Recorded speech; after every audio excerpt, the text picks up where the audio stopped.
తల ఉంచుదాం, ప్రార్థన చేద్దాం. మహాగణుడా నాయనా, ఈ మాటను ఇక్కడ ఎందుకు చూపించారో మాకైతే తెలియదు, కానీ మీరు మాట్లాడే దేవుడు ఈ కుటుంబస్తులతోనూ, అలాగే నా ప్రభువా ఈ యొక్క నా తండ్రి నాయనా ఈ యొక్క యాత్రికమైన జీవితాన్ని, ఈ కాలాన్ని నా ప్రభువా విడిచిపెట్టి ఈ రాజ్యానికి సిద్ధపడుతూ తను నా తండ్రి నాయనా నిన్ను వెంబడిస్తున్నా తల్లిగారి నయముని బట్టి, అలాగే బంధుమిత్రులను బట్టి, స్నేహితులను బట్టి, నాయన కుటుంబస్తులను బట్టి, అందరిని బట్టి ప్రభువా ఈ మాటను మీరు తెలియపరిచిన విధానం బట్టి నాయన చదువుతూ ఉండగా, అలాగే నా తండ్రి నాయన ఇందులో ఉన్న ఆత్మీయ అర్థాన్ని నా తన నిత్య రాజ్యానికి వారసులుగాను నాయన కుటుంబస్తుల అందరినీ కూడా నడిపించడానికి తల్లిగారిని మీరు ఆయన ఈ దినాన స్వర్గస్థులుగా మీరు చేసుకున్నందుకు మీకు వందనాలు, స్తోత్రాలు చెల్లించుకుంటూ ఈ యొక్క ఆయన మాట్లాడబోతున్న ప్రతి మాట కూడా మా అందరితో మీరు మాట్లాడమని అతి పరిశుద్ధుడైన యేసుక్రీస్తు నామములో అడుగుతున్నాం మా తండ్రి, ఆమేన్.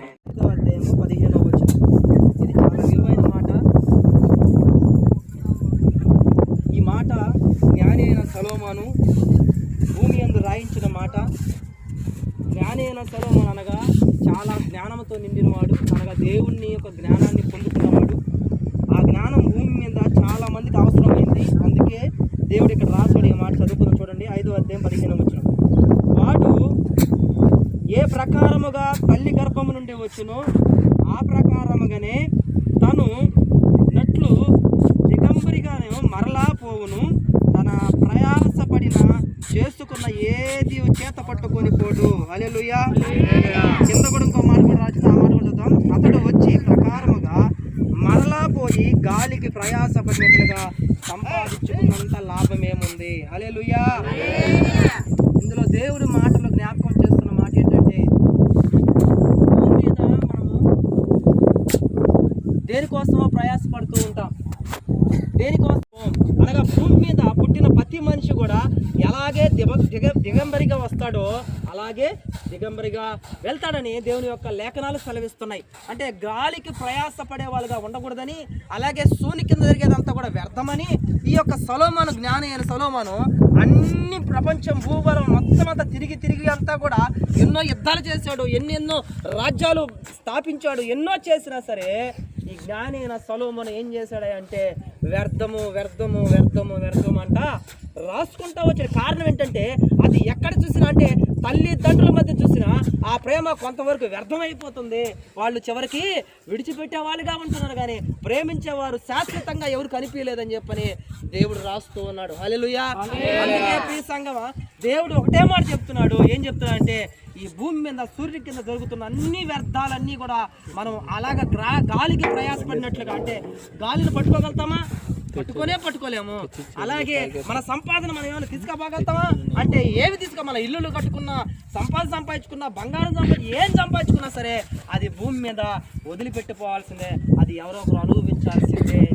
అందుకే బ్రతికిన కాలంలో మనం ఎలా బ్రతకాలంటే దేవుని కోసమే బ్రతకాలి, దేవుని కోసమే జీవించాలి. అనగా ఏదైతే దేవుని యొక్క వాక్యంలో ఆయన లేఖనాలు, ఆయన ఆజ్ఞలు చెప్తున్నాయో ఆ ప్రకారమే చెయ్యాలని దేవుడు చెప్తున్నాడు. నాకు ఇందాక అమ్మగారు పడిన పాటని దేవుడు జ్ఞాపకం చేయాలని ప్రేరేపిస్తున్నాడు. ఒకసారి ఆ మాటలు ఒకసారి జ్ఞాపకం చేసుకున్నాడు. చూడండి, చక్కగా జ్ఞాపకం దేవుడు ఏం చెప్తున్నాడంటే, ఆ పాటను ఒకసారి మీకు మళ్ళీ జ్ఞాపకం చేస్తున్నాను. ఈ జీవితం చాలా విలువైనది, అవునా కాదా? ఈ జీవితం చాలా విలువైనది. ఎలా విలువైనది అంటే, చాలా మంది అనుకుంటారు విలువైన అనగానే ఈ యొక్క శరీరాన్ని కిడ్నీలో లేకపోతే ఇంకేదన్నా అమ్ముకుంటే డబ్బులు వస్తాయని కొంతమంది అలా విలువైనది అనుకుంటారు. అవును కదా? శరీరంలో ప్రతి ఒక్క అవయవం చాలా మంది దానాలు చేస్తున్నారు, డబ్బులు తీసుకుంటారు, ఈ విధంగా విలువైంది అనుకుంటారు. కానీ దేవుడు అనేది ఆ విలువైనది కాదు. మరణము అనగా చాలా మంది అనుకుంటారు చనిపోతే అదేముందలే, అదేం పెద్ద విషయం, ఇంకేముంది, ఆడి నుంచి మనం కనిపించలే, లేదా కాకుగానో కుక్కగానో ఏదో పుడతాంలే అని ఎలా అనుకుంటారు. కానీ మరణం అవతల ఒక జీవితం ఉందని, అందుకే ఈ మరణం అవతల ఉన్న జీవితం చాలా విలువైనది దేవుడు చెప్తున్నారు. ఆ మాటలోని అర్థం చూడండి, ఎంత గొప్ప మాటని అర్థం చేస్తాం. ఒకటి, ఈ జీవితం చాలా విలువైనది. అందుకే నరులారా, ఇప్పుడు చదువుకున్నాం లేఖన భాగం అదే కదా మనం చదువుకుందాం. ఏం చదువుకున్నాం అంటే, అక్కడ ఎవడు ఏ ప్రకారం తల్లి గర్భంలో నుండి వచ్చునో ఆ ప్రకారమే తిరుగు వెళ్ళును.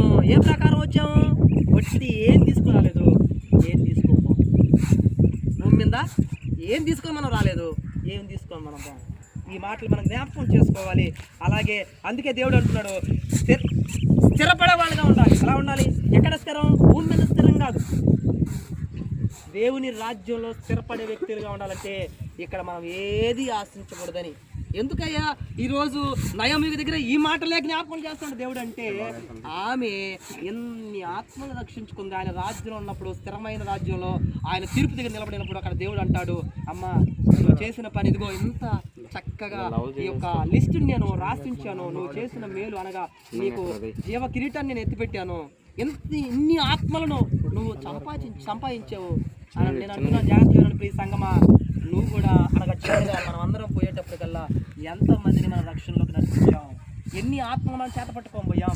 ఆయన దగ్గర తీర్పులో నిలబడినప్పుడు ఏ సమాధానం మనం చెప్తాం. అందుకే మరణం అవతల ఒక జీవితం ఉంది, ఆ జీవితాన్ని మనం గుర్తించాలి, భూమి ఎందే సాధించాలి. మనం దేవుడు చక్కగా ఈ మాటలు దీవించి ఆశీర్వదించుగాక.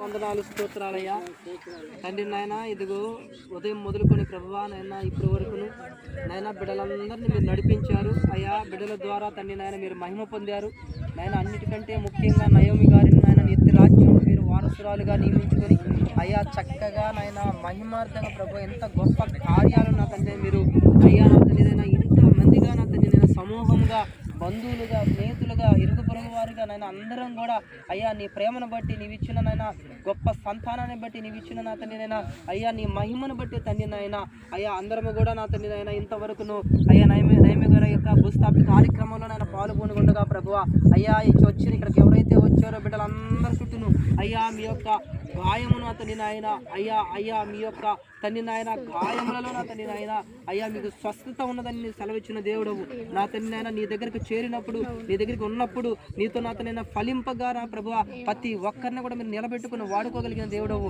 ఘనంగా భూమి యందు నా తండ్రి నాయన ప్రతి బిడ్డను కూడా మీరు ఎన్నుకొని వాడుకోగలిగిన దేవుడు కాబట్టి అయ్యా నయముని బట్టి మేము స్తుతిస్తున్నాం. నయముని బట్టి మేము నా తండ్రి నాయన ఎంతగానో నా తండ్రి నాయన ఈ పాదాల దగ్గర చేరి ఈ పాదాల బట్టి అడుగుచున్నాం నా ప్రభువా. ఇదిగో నా తండ్రి నాయన అణువు నా తండ్రి వచ్చిన ప్రతి చిన్న పిల్లల మొదలుకొని వృద్ధాప్యం పెద్దల వరకు నా తండ్రి నాయన అందరి చుట్టూను మీ కంచి మీ కాపుదల మీ భద్రత దేవదూతలకు ఆజ్ఞాపించిన ప్రభువా అరిచేతులు ఎత్తి పట్టుకునే భాగ్యాన్ని దయచేయమని ప్రార్థిస్తూ ఇదిగో నీ నెత్తిరాజ్యం మేమందరం కూడా ఒక రోజు చేరవలసినదిగా ఉండగా ప్రభువా అయ్యా ఒకరు ముందు ఒకరు వెనక అంటూ ఉండగా నీ లేఖనాలు ప్రభువా ఆ రీతిగా మేమందరం కూడా నా తండ్రి నాయన ఇట్టు గొప్ప సాక్ష్యాన్ని పొంది మేమందరం కూడా నీ ఒక మహిమలో ఉండడానికి కృప చూపించమని రాజ్యంలో నీ రాకడ సమయంలో ప్రభువా మేమందరం ఎత్తబడే సంఘంగా సార్వత్రిక సంఘంగా మేమందరం ఉండాలని ఆశపడుతూ నా ప్రభువా ఈ సమస్తాన్ని జరిగిన కార్యక్రమం అంతా కూడా మీ గాయపడి అతి పరిశుద్ధుడైన యేసుక్రీస్తు నామములో అడిగి వేడుకుంటున్నాం మా తండ్రి.